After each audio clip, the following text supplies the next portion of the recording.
Masya Allah. Bayangkan kalau kiamat tiba-tiba terjadi.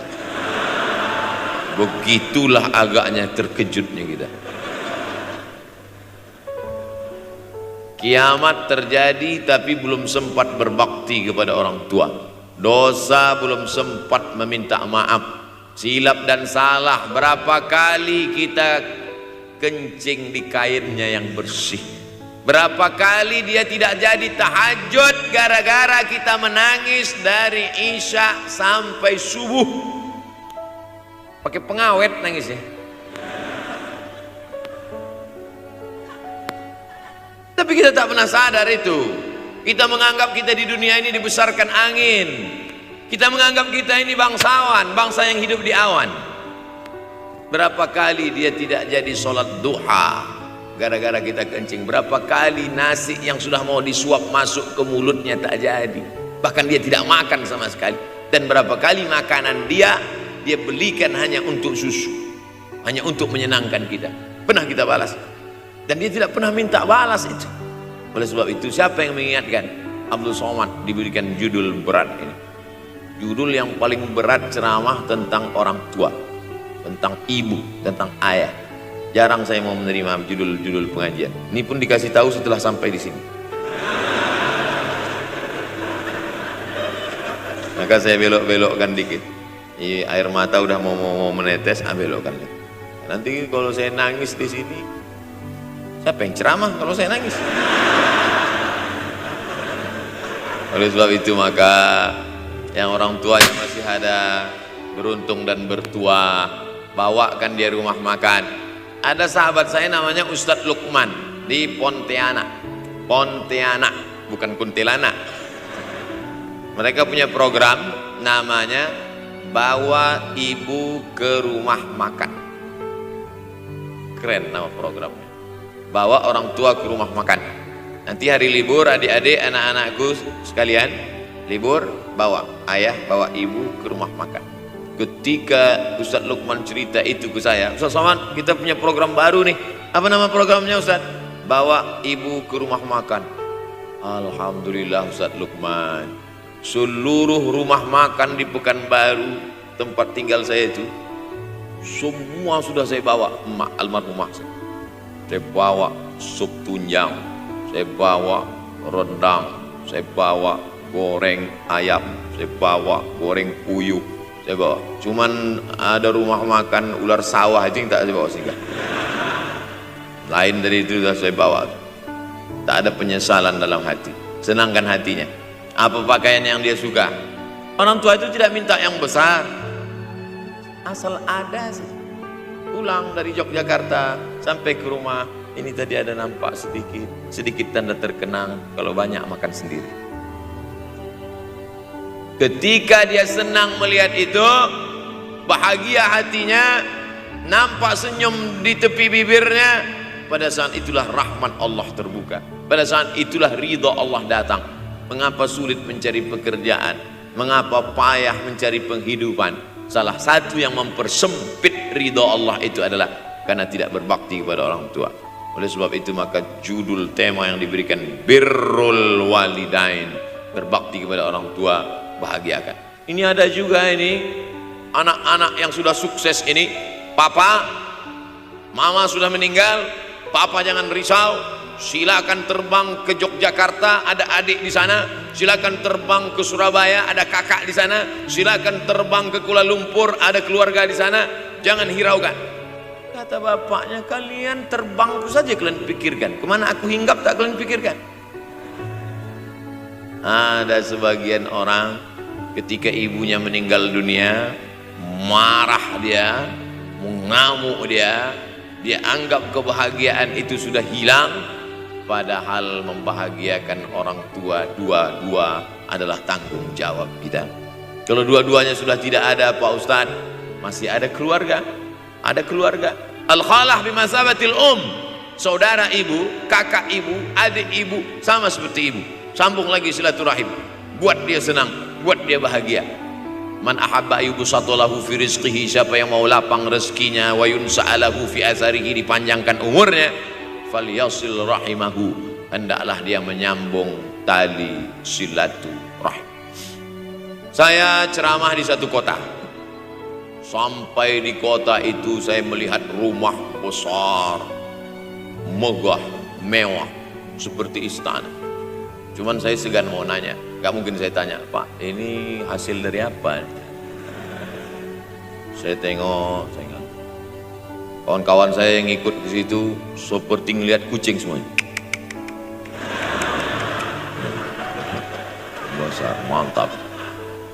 Setelah duduk, makan, habis makan, minum, habis itu Sohibul Bait yang punya rumah pun cerita, Ustadz Abdul Somad, iya Pak, dulu ini hanya bambu-bambu yang dikasih daun, yang dikasih terpal. Tempat apa Pak? Tempat ibu saya buat pengajian. Setiap tahun dibuat begitu, pasang tiang-tiang kayu, pasang terpal, daun-daun, pengajian ramai. Sampai akhirnya saya berkata, Bu, pengajian kita hentikan saja, stop. Saya tidak sanggup lagi pasang tenda, pasang terpal ini. Tapi akhirnya apa kata ibu saya? Nanti setelah saya tidak ada, pengajian ini terus kamu buat. Allah bukakan pintu rezeki Ustaz Somad. Inilah yang terjadi sekarang. Saya belikan orang tua saya itu rantai, saya belikan gelang, saya belikan cincin. Bulan depan saya datang, sudah nggak ada lagi. Mana gelangnya Mak? Nggak ada. Mana rantainya Mak? Nggak ada. Mana cincinnya? Nggak ada. Kemana? Itu kan emas mahal. Sudah saya jual. Untuk apa? Untuk bersedekah ke fakir miskin. Rupanya gelangnya, rantainya itu habis dia berikan sedekah fakir miskin. Tobatkah si bapak untuk berbakti? Tidak. Bulan depan dia belikan lagi. Sampai akhirnya diberikan Allah balasan melimpah ruah. Ternyata ini rahasia dari keberhasilan hidup, karena menyenangkan hati orang tua. Saya tak sebut nama, saya tak sebut lokasi, tapi yang mau berkunjung nanti saya kasih lokasi tepatnya. Saya kasihkan nanti alamat dari Google, saya kasih, supaya melihat secara nyata.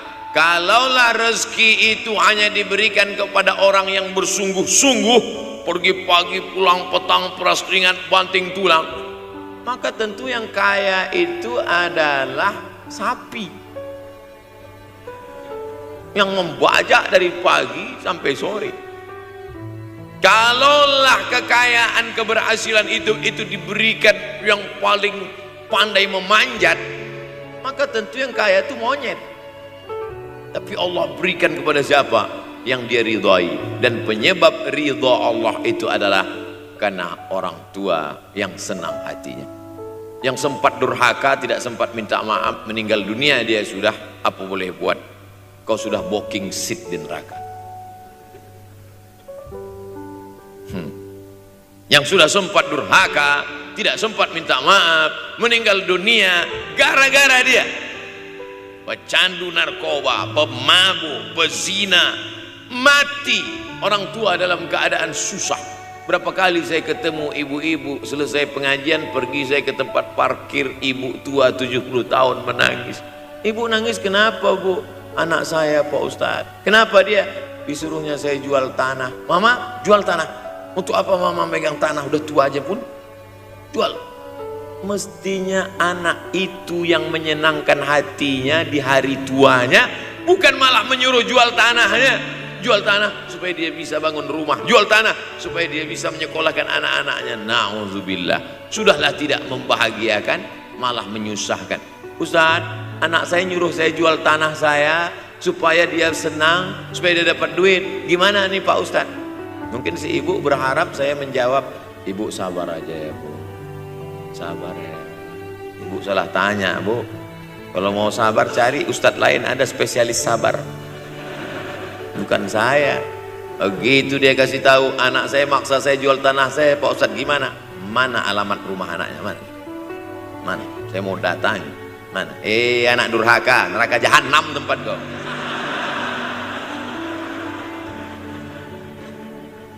Tak mau dia ngasih alamat. Rupanya dia takut nanti anak saya malah marah sama saya Pak Ustadz. Saya kasihan.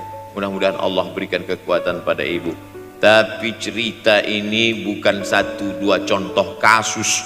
Ternyata zaman sanggup memperkarakan pengadilan hanya karena sebatang pohon kayu. Atau cuma saya yang dapat berita aja? Adik-adik ada juga dapat kiriman itu? Sanggup memperkarakan sebatang pohon kayu. Padahal kalau kau jual semua kebunmu itu, belum tentu dapat menebus. Datang seorang laki-laki mengadu kepada Nabi Muhammad SAW. Ya Rasulullah, ini bapak saya ini kurang ajar sekali. Bapaknya kurang ajar? Diambilnya harta saya ya Rasulullah. Gimana ini ya Rasulullah? Apa kata Rasulullah SAW? Anta wa maluka li abik. Anta sampai ke tempat kita jadi ente. Anta wa maluka, ente, harta ente, li abik, punya bapakmu. Jangankan hartamu yang di rumah itu, dirimu pun punya bapakmu. Nabi membela, seolah-olah Nabi berkata, apa yang diambil itu belum ada apa-apanya dibandingkan melepuh kulitnya untuk memberikan engkau sesuap makanan yang halalan thayyibah. Orang yang durhaka pada orang tuanya, insya Allah anaknya juga akan durhaka kepada dia. Oleh sebab itu maka jangan pernah durhaka. Kalau sempat durhaka lalu kemudian meninggal dunia dia Pak Ustadz, sudah meninggal pun tetap masih bisa berbakti. Pertama dengan doa, kedua dengan sodakoh. Kalau kebetulan rezeki banyak sodakoh. Kalau tidak ada rezeki melimpah, doa. Bangun malam, Rabbi firli wali walidayya warhamhuma kama Rabbi firli, ya Tuhanku ampunkan aku, wali walidayya, ibu dan ayahku, warhamhuma, sayangi mereka berdua, kama, sebagaimana Rabbayani shaghira, sebagaimana mereka mendidik aku. Coba kita lihat susunan kalimatnya, seperti ada kekeliruan kalimat. Na'udzubillah, mana mungkin kalimat Allah keliru? Allah ingin menegur kita, sayangi mereka sebagaimana mereka mendidik aku. Mestinya kalimatnya kan tidak begitu, sayangi mereka sebagaimana mereka menyayangi aku. Tapi ternyata sayang belum tentu mendidik, tapi mendidik pasti sayang. Karena bunyi kalimatnya, sebagaimana mereka mendidik aku. Jadi banyak juga anak-anak ini tidak sayang karena salah. Disangka sayang itu dengan ngasih motor, disangka sayang itu dengan ngasih gadget, disangka sayang itu dengan ngasih transfer uang yang berlebihan. Belum tentu sayang. Dulu ada insinyur arsitek yang membangun salah satu rumah keluarga saya. Kuliahnya di Jogja, cerita dia. Dulu saya kuliah di Jogja, Ustadz Abdul Somad, insinyur. Terus teman kami sakit di kos-kosan. Kami bingung mau nelpon siapa. Akhirnya datang mobil mewah, parkir polisi, tentara, ramai. Barulah kami tahu rupanya dia anak menteri. Jadi sayang orang tua itu bukan mesti dibelikannya apartemen, dibelikannya mobil, belum tentu. Boleh jadi itu justru menjerumuskan anak. Diberikan apartemen, diberikan mobil mewah. Habis 2 bulan kena virus HIV AIDS. Tapi kalau dibuatnya kita jauh, saya yakin adik-adik kuliah di Universitas Ahmad Dahlan, ada yang dari timur Indonesia, ada yang dari Sumatera, lalu kemudian di tengah kesendirian, belum makan, uang kos belum bayar, transfer macet, datang setan berbisik, hei sebetulnya kau anak yatim piatu yang dibuang. Bukan. Orang tuamu bukan tidak sayang, dia hanya sedang ingin mendidik supaya engkau menjadi anak yang mandiri. Maka nanti kalau sedang duduk termenung gitu, tiba-tiba datang bisikan, pergilah cari jembatan, terjunlah. Maka saat itu katakan dalam hatimu, lawan, setan. Orang tuaku sayang kepadaku, dia hanya ingin supaya aku mandiri. Ada orang tua yang salah didik kepada anak-anak, sampai mengikat tali sepatu pun anak tidak pandai. Baru mau mengikat tali sepatu, sudah diikatkan. Baru mau makan, sudah disuapkan. Akhirnya anak tidak punya keberanian untuk hidup.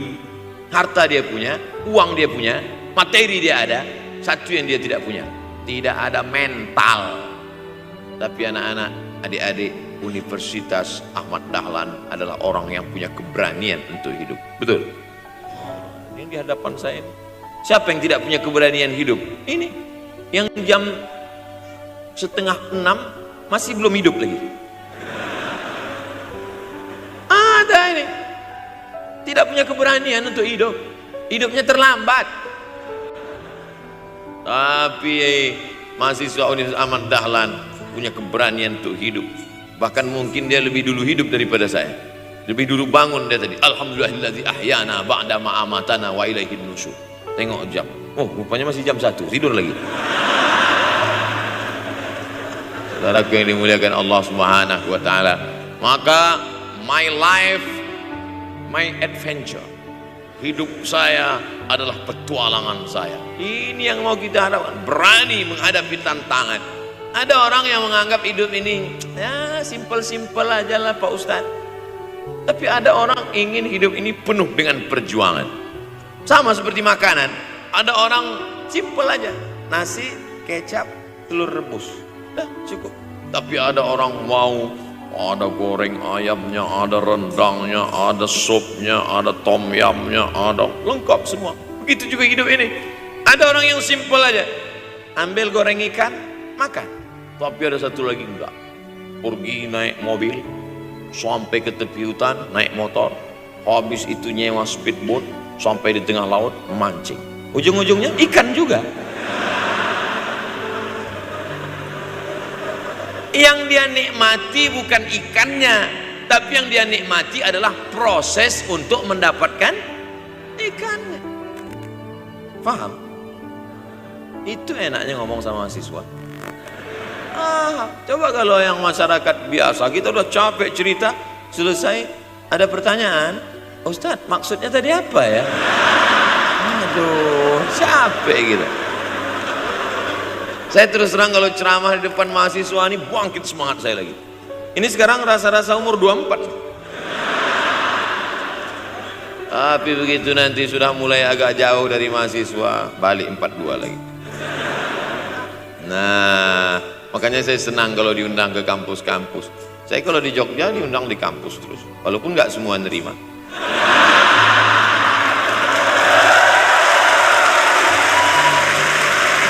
Saudaraku yang dimuliakan Allah Subhanahu wa taala, maka kita harus sering-sering bersama.